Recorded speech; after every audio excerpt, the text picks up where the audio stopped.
الحمد للہ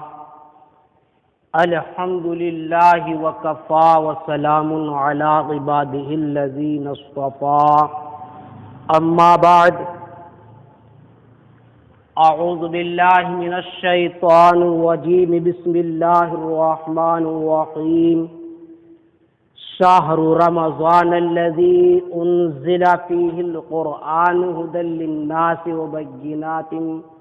من الہدی والفرقان فمن شہد منکم الشہر فلیصمہ ومن کان مریضا او علی سفر فعدۃ من ایام اخر صدق اللہ المولانا العلی العظیم صدق رسولہ النبی الکریم ونحن علی ذلک من الشاہدین والشاکرین والحمد للہ رب العالمین۔ بزرگان محترم، شعبان المعظم کی آج 29 تاریخ ہے۔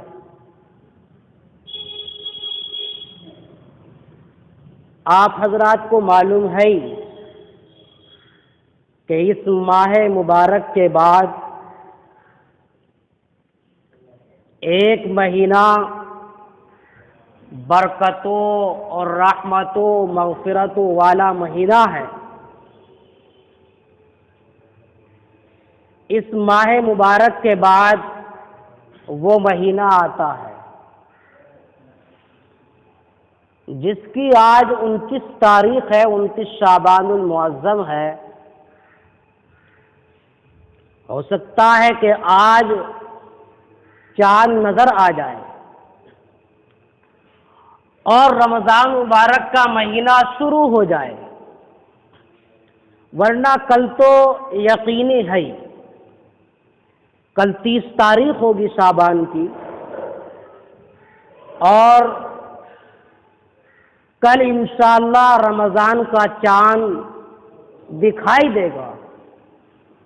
ہو سکتا ہے کہ آج بھی چاند نظر آ جائے، کیونکہ شعبان کی 29 تاریخ ہے۔ بہرحال آج نظر آئے یا کل نظر آئے، مسلمانوں کے لیے، ایمان والوں کے لیے بڑی خوشی کا مقام ہے اور بڑی مسرت کا وقت ہے کہ اللہ رب العزت نے ہمیں وہ وقت بخشا، وہ گھڑی بخشی کہ ہم رمضان مبارک کے مہینے کی رحمت اور برکت سے مستفید ہوں گے، اور اللہ رب العزت نے ہمیں وہ صحت بھی بخشی،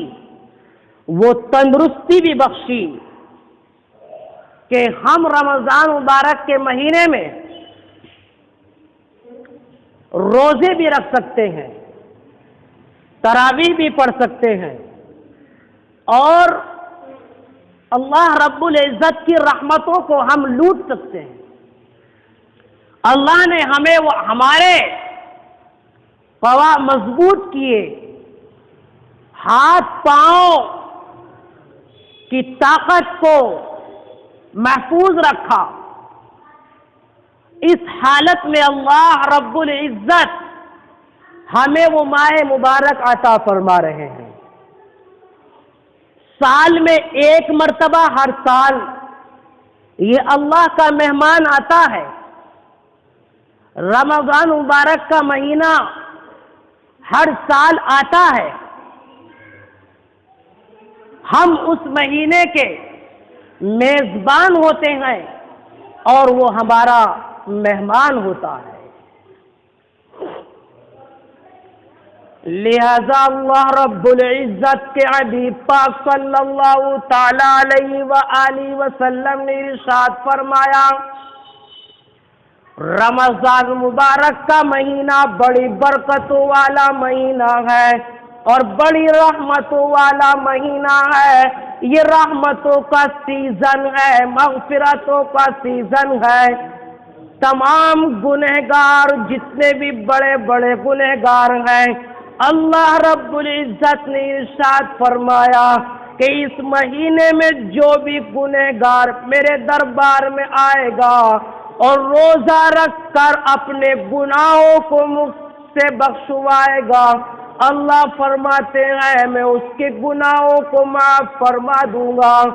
اللہ رب العزت کے حبیب پاک صلی اللہ تعالی علیہ وآلہ وسلم نے ارشاد فرمایا کہ جب تمہاری زندگی میں رمضان مبارک کا مہینہ آوے، تم اس رمضان مبارک کے مہینے کو اس طریقے سے گزارو، اس طریقے سے گزارو جیسا کہ یہ میری زندگی کا آخری رمضان ہے، یعنی اس مہینے میں اللہ رب العزت کو اتنا یاد کرو، اس کی اتنی عبادت کرو، اتنی قرآن کریم کی تلاوت کرو کہ تمہارے عمل سے ایسا محسوس ہو کہ اس طریقے سے عمل کر رہا ہے اور اس کے عمل سے یہ محسوس ہو رہا ہے کہ یہ اپنی زندگی کا آخری رمضان سمجھ رہا ہے، کیونکہ معلوم نہیں ہے نا کہ نہ جانے آئندہ رمضان یہ ہماری زندگی میں میسر ہوئے گا یا نہیں۔ یہ تو اللہ رب العزت کا کرم ہوا اور اس کا احسان ہوا کہ اس ماہ مبارک کو ہماری زندگی میں لا رہے ہیں۔ انشاءاللہ کچھ وقت کے بعد آپ رمضان مبارک کی برکتوں کو دیکھیں گے، اللہ کی رحمتوں کو آسمان سے برستے ہوئے دیکھیں گے، اللہ رب العزت کی مغفرت عامہ تمام بندوں پر ہوگی۔ اللہ رب العزت کی طرف سے ایک منادی آواز لگاتا ہے، اے خیر کے تلاش کرنے والے اٹھ، خیر کو تلاش کر، اللہ رب العزت کی رحمتوں کو تلاش کر، اس کی برکتوں کو تلاش کر۔ اور اللہ رب العزت یوں فرماتے ہیں کہ ہے کوئی گنہگار جو اپنے گناہوں کی بخشش چاہے میں اس کو معاف کر دوں۔ اللہ رب العزت فرماتے ہیں ہے کوئی گنہگار سیاکار کہ اپنی سیاکاری اسے یاد آوے اور میرے سامنے آ کر، میرے دربار میں آ کر وہ اپنے گناہوں کی مجھ سے مغفرت چاہے، میں اس کی مغفرت کر دوں، میں اس کے گناہوں کو معاف فرما دوں۔ اور اللہ فرماتے برائی کا ارادہ کرنے والے رک جا، قدم آگے نہ بڑھا، یہیں کھڑا رہے، آگے قدم نہ بڑھا، رک جا، برائی سے رک جا، یہ رمضان کا مہینہ چل رہا ہے، اللہ کا مہمان آیا ہوا ہے، اس مہمان کے ہوتے ہوئے برائی سے رک جا، گناہوں سے رک جا، گناہ مت کرو۔ اللہ رب العزت کا پاک مہینہ آیا ہوا ہے جس کا احترام آسمان پر کیا جا رہا ہے، جس کا احترام جنت کے اندر کیا جا رہا ہے، جس کے احترام کی وجہ سے جنت کو مزین کیا جا رہا ہے، جس کے احترام کی وجہ سے جنت کو دھونی دی جا رہی ہے، جس کے احترام کی وجہ سے جنت کے تمام دروازے کھول دیے گئے ہیں، اور جس کے احترام کی وجہ سے جہنم کے تمام دروازے بند کر دیے گئے ہیں، اور پورے ماہ مبارک ایک دروازہ بھی جہنم کا نہیں کھلے گا اور جنت کا ایک دروازہ بھی بند نہیں ہوگا۔ تو اللہ فرماتے برائی کے کرنے والے اور برائی کا ارادہ رکھنے والے اپنا قدم پیچھے اٹھا، رک جا، رمضان کا مہینہ چل رہا ہے، اس کی قدر کر، اس کا احترام کر، جس کا احترام فرشتے کر رہے ہو، جس کا احترام خود اللہ رب العزت فرما رہے ہو، جس کے احترام جنت کو شروع رمضان سے ہی اور جیسے ہی عید کا چاند نظر آتا ہے پہلے ہی دن سے اگلے رمضان کے لیے جنت کو سجانا شروع کر دیا جاتا ہے۔ سبحان اللہ، کیا مقام و مرتبہ ہے رمضان کا کہ پورے 11 مہینے روزے داروں کے لیے جنت کو سجایا جا رہا ہے، جنت کو مزین کیا جا رہا ہے، جنت کو خوشبو سے معطر کیا جا رہا ہے۔ پورے سال رمضان میں روزہ رکھنے والوں کے لیے جنت کو سجایا جا رہا ہے۔ کتنا بڑا مقام اللہ کی نظروں میں اس رمضان مبارک کے مہینے کا ہے۔ لہذا وہی مہینہ اب پھر دوبارہ یعنی سال پورا ہو گیا، 11 مہینے پورے ہو گئے، اور ہر ایک رات جنت کو سجایا گیا۔ جنت کو سجا کر اب اللہ رب العزت اپنے رمضان مبارک کے مہینے کو ہماری زندگی میں بھیج رہے ہیں۔ اب اس کی قدر کرنا نہ کرنا یہ میرا اور آپ کا کام ہے کہ ہم کس طریقے سے قدر کرتے ہیں اور کس طریقے سے اس کا احترام کرتے ہیں۔ جب رمضان مبارک کا چاند نظر آتا ہے تو چاند ہم سب سے کہتا ہے، اور لوگوں مسلمانوں میں تمہارے لیے رمضان کا پیغام لے کر آ گیا ہوں۔ کون کہہ رہا ہے؟ چاند کہہ رہا ہے، رمضان کا چاند کہہ رہا ہے۔ کیا کہہ رہا ہے؟ یوں کہہ رہا، او لوگوں مسلمانوں، میں تمہارے لیے رمضان کا پیغام لے کر آیا ہوں۔ اور پیغام کس چیز کا لے کر آیا ہوں؟ صبر کا پیغام لے کر آیا، تقوی کا پیغام لے کر آیا، قرآن کریم کی تلاوت کا پیغام لے کر آیا، ذکر و اذکار کا پیغام لے کر آیا، روزوں کا پیغام لے کر آیا۔ اور میں یہ دیکھتا ہوں اللہ کے مہمان کو میں اپنے ساتھ لے کر آیا، اور اکیلا ہی نہیں آیا بلکہ اس کے ساتھ اللہ کی برکتیں آئی، اللہ کی رحمتیں آئی، اللہ رب العزت کی مغفرت ساتھ میں آئی۔ تنہا رمضان نہیں آیا بلکہ اس کے ساتھ تو اللہ کی رحمتیں آئی ہوئی ہیں، اللہ کی برکتیں آئی ہوئی ہیں۔ اور چاند کہتا ہے، رمضان کا چاند ہم سے کیا مخاطب ہوتا ہے؟ وہ یوں کہتا ہے، او لوگوں مسلمانوں، میں دیکھنا یہ چاہتا ہوں تم اللہ کے مہمان کی کتنی قدردانی کرو گے، کتنی نہیں کرو گے، کتنے روزے رکھو گے، کتنے روزے نہیں رکھو گے، کتنی اس مہینے کی تراویح پڑھو گے، کتنی نہیں پڑھو گے۔ میں یہ سب دیکھ کر جاؤں گا تمہاری پوری زندگی کو، رمضان کے پورے اوقات کو میں دیکھ کر جاؤں گا، کتنا وقت تم رمضان کے مہینے کو غفلت میں گزارو گے، اور کتنی اللہ رب العزت کی رحمتوں کو لوٹنے میں گزارو گے، عبادت کرنے میں گزارو گے، روزہ رکھنے میں گزارو گے۔ اللہ یوں فرماتے ہیں، یہ بات آپ ذہن نشین رکھیں اور غور سے سماعت فرماویں، غور سے سنیں۔ اللہ کیا فرماتے ہیں؟ اللہ یوں فرماتے ہیں، اعوذ باللہ من الشیطان الرجیم، بسم اللہ الرحمن الرحیم، یا ایہا الذین آمنوا کتب علیکم الصیام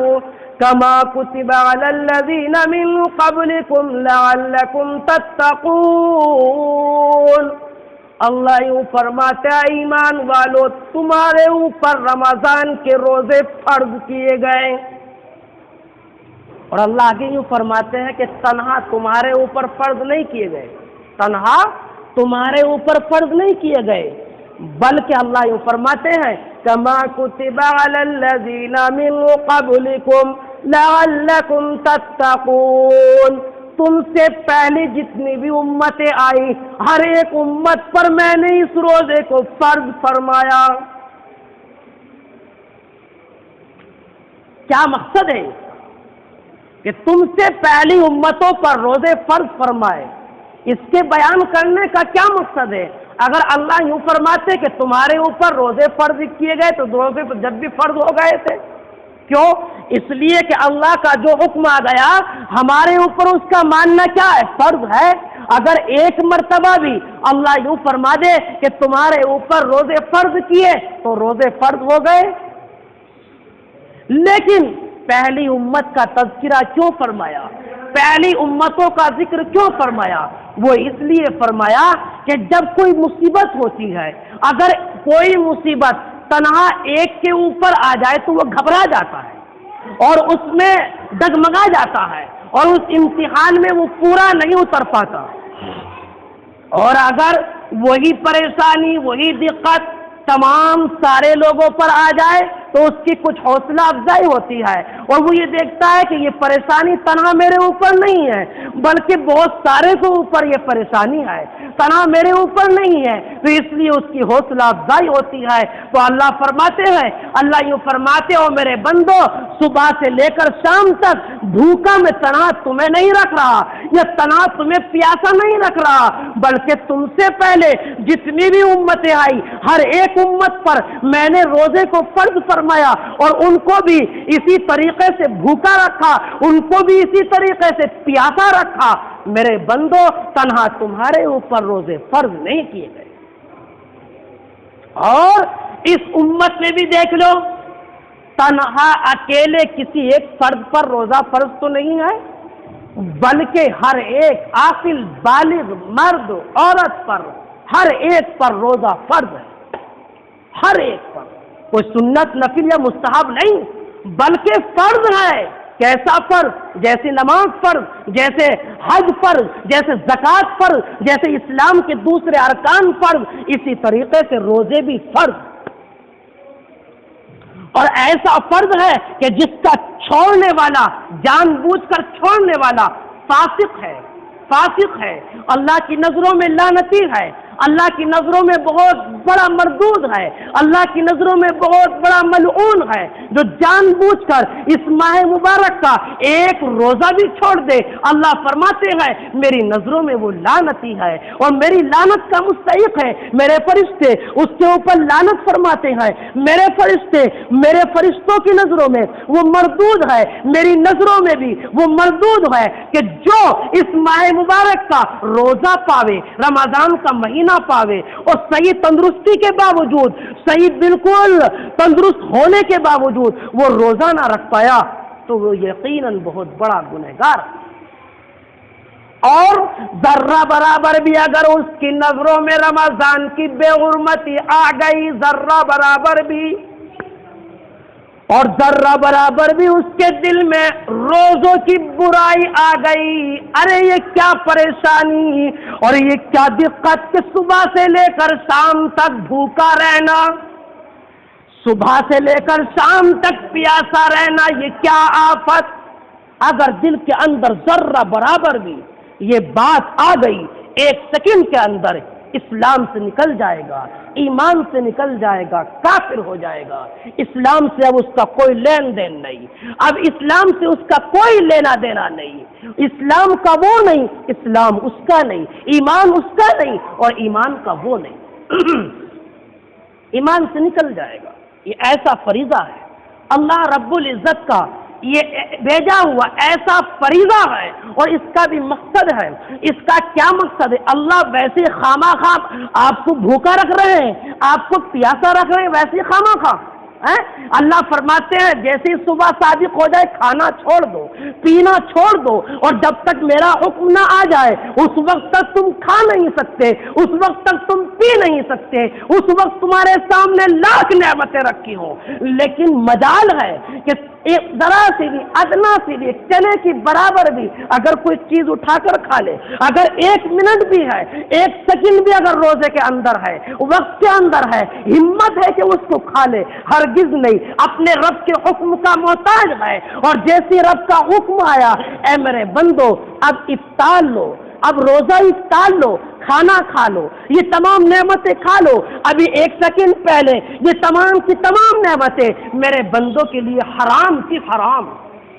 کھانا کیا تھی؟ بالکل حرام تھی۔ ارے حرام کی تو کوئی چیز اس کے اندر ملی ہوئی نہیں ہے، شراب اس کے اندر نہیں ملی ہوئی، نشہ اس کے اندر ملا ہوا نہیں، افیون اس کے اندر نہیں ملا، یعنی کوئی بھی چیز گندی اس کے اندر نہیں ملی ہوئی، ساری چیزیں حلال ہیں، پانی حلال، کھانا حلال، سب کچھ حلال، لیکن اس کا کھانا حرام۔ کیا؟ اس وجہ سے یہ اللہ کا حکم ہے کہ تم کھا نہیں سکتے، صبح صادق سے لے کر غروب آفتاب تک تم میرے حکم کے بغیر کچھ نہیں کھا سکتے۔ اگر تم نے کھا لیا کچھ بھی تو تم گنہگار ہوں گے، گنہگار ہوں گے۔ اگر کسی نے جان بوجھ کر روزہ رکھ رکھا تھا لیکن جان بوجھ کر ایسی پیاس لگی، شدید بھوک لگی، بے تاب ہو گیا، صبر نہ ہو سکا، اور اس نے جان بوجھ کر ایک گھونٹ پانی کا پی لیا یا ایک لقمہ کھانے کا کھا لیا، تو خدا کی قسم یہ روزہ تو رکھے ہی رکھے گا، یہ والا روزہ تو رکھے ہی رکھے گا، لیکن اس کے بدلے میں 60 روزے اور رکھنے پڑیں گے۔ 60 روزے ایک روزے کی وجہ سے، کیوں توڑا جان بوجھ کر، کیوں کھایا جان بوجھ کر، کیوں پیا جان بوجھ کر؟ اللہ کا حکم نہیں آیا تھا، ابھی اللہ کا حکم تھا کہ ابھی نہیں کھانا، ابھی نہیں پینا، اور اللہ ہمیں آزماتے ہیں، اللہ ہمیں جانچتے ہیں، میرا بندہ میرے حکم کا کتنا پابند ہے، اللہ دیکھنا چاہتے ہیں۔ اور اللہ یوں فرماتے ہیں، اور میرے بندو جب صبح سے لے کر شام تک میں بھوکا رکھوں گا، میں پیاسا رکھوں گا، تو غریبوں کی قدر تمہارے دلوں کے اندر آئے گی۔ ارے جن کے یہاں کھانے کے لیے نہیں ہوتا، پینے کے لیے نہیں ہوتا، کئی کئی دن فاقے سے گزر جاتے ہیں، انہیں ان کے یہاں کوئی چیز کھانے کی نصیب نہیں ہوتی، بھیک مانگتے پھرتے ہیں، تمہارے دلوں کے اندر جب تمہیں اللہ بھوکا رکھیں گے، پیاسا رکھیں گے، ان کی قدر تمہارے دلوں کے اندر آئے گی کہ آیا بھوکا رہنے کی کیسے رہا جاتا ہے، بھوکا کیسے رہا جاتا ہے۔ اللہ نے ہمیں سینکڑوں نعمتیں ہمارے گھروں کے اندر دے رکھی ہیں، ہر ایک نعمت ہمارے یہاں ہے، لیکن اللہ ایک مہینہ تمہارے پاس بھیجتے ہیں اور ایک مہینے تک تمہارے اوپر دن میں کھانا پینا بالکل اللہ نے حرام کر دیا ہے، اور اللہ یہ جانچنا چاہتے ہیں جو تمہارے لفظ کے اندر گناہ پیدا ہو گیا اور تمہارا پورا کا پورا جسم گناہوں سے لت پت ہو گیا، اللہ یوں فرماتے ہیں، اور میرے بندو میں ایک مہینے تک تمہیں بھوکا پیاسا رکھ کر تمہارے نفس کو میں کچلوں گا، تمہارے نفس کو میں ختم کروں گا۔ یہ نفس تمہارا جو گناہ کرتے کرتے یہ لبریز ہو چکا ہے، میں تمہارے اس نفس کو کچلوں گا، تمہارے اس نفس امارہ کو ختم کروں گا، تاکہ تمہارے اندر میرا خوف پیدا ہو جائے۔ اصل مقصد ہے یہ، اور کوئی مقصد نہیں۔ اللہ کا مقصد بس یہ ہے کہ صبح سے لے کر شام تک بھوکا رکھ کر میرا خوف اس کے دل کا اندر آئے گا کہ کون سی ذات نے مجھے کھانے سے روک رکھا ہے، کون سی ذات نے مجھے پینے سے روک رکھا ہے۔ ارے جو چیز رمضان سے پہلے حلال ہے، سحری سے پہلے، صبح صادق سے پہلے جو چیز حلال ہے، پانی حلال، کھانا حلال، ہر چیز حلال، اور جیسے ہی وقت ہوا 3:43 ہو گئی، سحری کا وقت ختم ہو چکا، کھانا پینا بند کر دیجئے۔ ارے کون سی ذات نے تمہیں روکا ہے، کون سی ذات نے تمہیں کھانے سے منع کیا ہے، اور جو کھانا حلال تھا اب وہ کھانا حرام ہو چکا ہے، اس کی کیا وجہ ہے؟ اللہ فرماتے ہیں تاکہ تمہارے اندر میرا خوف پیدا ہو جائے، تمہارے دلوں کے اندر تقوی آ جائے، تقوی آ جائے، تمہارے دلوں کے اندر آخرت کا خوف پیدا ہو جائے، جہنم کا خوف پیدا ہو جائے۔ ارے ایسی جہنم کہ جس جہنم کا عذاب بہت برا ہے، بہت برا ہے، دردناک عذاب ہے، دردناک عذاب ہے۔ ایک چنے کی برابر بھی اگر وہ آگ دنیا کے اندر آ جائے تو خدا کی قسم قیامت تک بھی اس زمین پر سبزہ نہ اگ سکے، گھاس نہ اگ سکے۔ اور اللہ فرماتے ہیں ایک چنے کی برابر بھی اگر وہ آگ دنیا کے اندر آ جائے تو خدا کی قسم اس زمین سے لے کر آسمان تک کی تمام چیزیں بھن کر راکھ ہو جائے، اتنی خطرناک آگ ہے۔ تو اللہ فرماتے ہیں جب تم روزہ رکھو گے تو جہنم کا خوف تمہارے دلوں کے اندر آئے گا، اور اللہ فرماتے ہیں ایک مہینے تک میں نے تمہارے لیے یہ آزمائش کے لیے میں نے یہ مہینہ بھیجا ہے۔ اب اللہ فرماتے ہیں دیکھتا میں یہ ہوں کہ میرے حکم کے تم کتنے پابند ہوتے ہیں، کتنے نہیں ہوتے۔ اور رمضان کے مہینے کا چاند کہتا ہے کہ اب میں یہ دیکھتا ہوں کہ تم اللہ کے مہینے کی اس مہینے میں تم کتنی قدردانی کرو گے، کتنے روزے رکھو گے اور کتنے اللہ کے حکم کو تم بجا لاؤ گے۔ اللہ رب العزت تمہیں آزمانا چاہتے ہیں، پرکھنا چاہتے ہیں، ارے تم اللہ کے حکم کے کتنے پابند رہ کر چل سکتے ہو۔ بہرحال انشاءاللہ آج نہ کل، آج شعبان کی 29 تاریخ ہے، ہو سکتا ہے کہ چاند نظر آ جائے، پورا دھیان رکھا جائے۔ اور اللہ رب العزت کا مہینہ فرماتا ہے، رمضان کا چاند کہتا ہے کوٹھوں کے اوپر،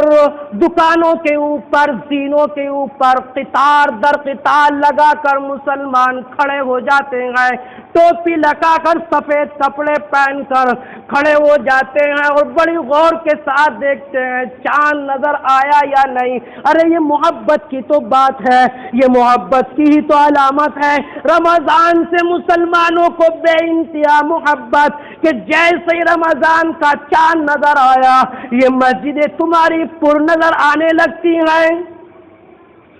مسجدوں کے اندر رونق ہی رونق آ جاتی ہے، ہر محلے میں، ہر گلی میں، ہر کوچے میں، ہر ایک جگہ خوشی خوشی نظر آتی ہے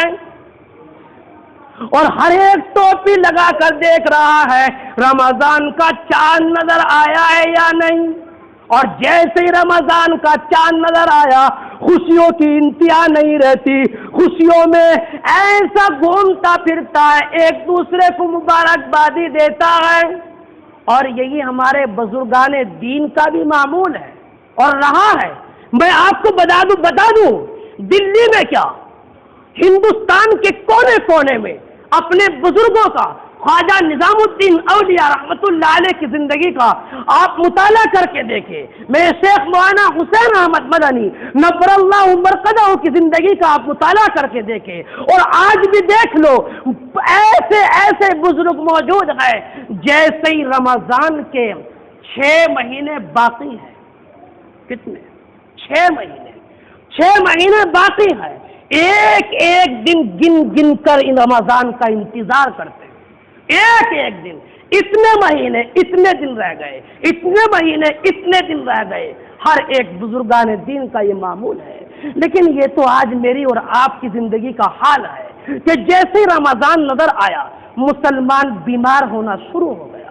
آخر کیا بات ہے، گولیاں جیب میں رکھنی شروع کر دی، دوائیاں جیب میں رکھنی شروع کر دی، ارے کیا بات ہے، اب بخار چڑھ رہا ہے، روزہ رکھنے کے لیے ڈاکٹر نے منع کر دیا ہے، پیاس لگتی ہے بہت یار، دوائی کھا کے پیاس لگتی ہے، سینکڑوں بہانے، رمضان سے پہلے کچھ نہیں، رمضان سے پہلے کچھ نہیں ہوگا، جیسے رمضان کا چاند نظر آیا دوائی یہ لیے پھرتا ہے جیبوں کے اندر، یہ طبیعت خراب ہے، روزہ رکھنے کے لیے حکیم نے منع کر دیا۔ ارے خدا کی قسم وہ وقت دور نہیں ہے، تجھے اسپتال میں لٹا کر تیرے منہ میں کھانا بھی دستیاب نہ ہو اور نلکیوں کے ذریعے تجھے خوراک پہنچائی جاوے، لے بہانہ لے، اللہ کی پکڑ جس وقت آئے گی، ان بطش ربک لشدید، اللہ کی جب پکڑ آئے گی اس پکڑ سے بچنے والا نہیں ہے، سینکڑوں بہانے لے، ارے بہانے، وہاں میدان محشر میں تیرا کون سا بہانہ چلے گا؟ ارے اس وقت جس وقت اللہ رب العزت یوں ارشاد فرمائیں گے، ارے کہاں ہے میرے روزے دار، کہاں ہے میرے روزے دار بندے، ان کے لیے الگ ہی انتظام کیا جائے گا جنت میں داخلے کے لیے، اور اس دروازے کا نام ہے باب الریان، الگ ہی نام ہے اس کا۔ بس اس دروازے سے صرف کون لوگ داخل ہوں گے؟ روزہ رکھنے والے، صرف روزہ رکھنے والے، اس کے علاوہ کوئی اور داخل ہو ہی نہیں سکتے۔ اور جیسے ہی روزے داروں کی جماعت پوری ہو جائے گی دروازہ بند کر دیا جائے گا، دروازہ بند کر دیا جائے گا، فیصلہ ہو جائے گا، روزے دار یہ ہے، غیر روزے دار یہ ہے۔ تو مسلمانوں میں آپ حضرات سے گزارش کروں گا، ارے بعضی جگہوں پر استقبالیہ میٹنگ ہوا کرتی ہیں، استقبالیہ پروگرام ہوا کرتے ہیں رمضان کے، ہمارے یہاں تو کچھ بھی نہیں ہوتا، ہمارے یہاں تو کچھ بھی خوشی نہیں دکھائی دیتی کہ ہم رمضان کا مہینہ آ رہا ہے، اس سے پہلے ہم تیاری کریں، ہم اپنے کاروبار کو آگے پیچھے کریں، یہ مہینہ بڑی گرمیوں کے اندر آ رہا ہے، بھوک پیاس سے نڈال ہو جائیں گے، یہ ایسا مہینہ آ رہا ہے، لیکن اپنے کاروبار کو آگے پیچھے کرو، اسی حساب سے تیاری کرو جس طریقے سے میرے اور آپ کے آقا تیاری کیا کرتے تھے، وہ اسی طریقے سے ایک مہینہ پہلے ہی اس مہینے کے حساب سے روزی کا انتظام کرے اور انتظام کر کے رکھ لے، اسی طریقے سے پھر رمضان میں روزی بھی رکھے، تراویح بھی پڑھے اور ذکر و اذکار کرے، پورا مہینہ اللہ کی بات کرتے ہوئے گزارے۔ بہرحال انشاءاللہ یہ پورا ماہ مبارک اسی موضوع پر برابر بیان چلتا رہے گا۔ اللہ مجھے بھی اور آپ کو بھی اپنی مرضیات پر چلنے کی توفیق عنایت فرمائے، آمین یا رب العالمین، وما علینا الا البلاغ۔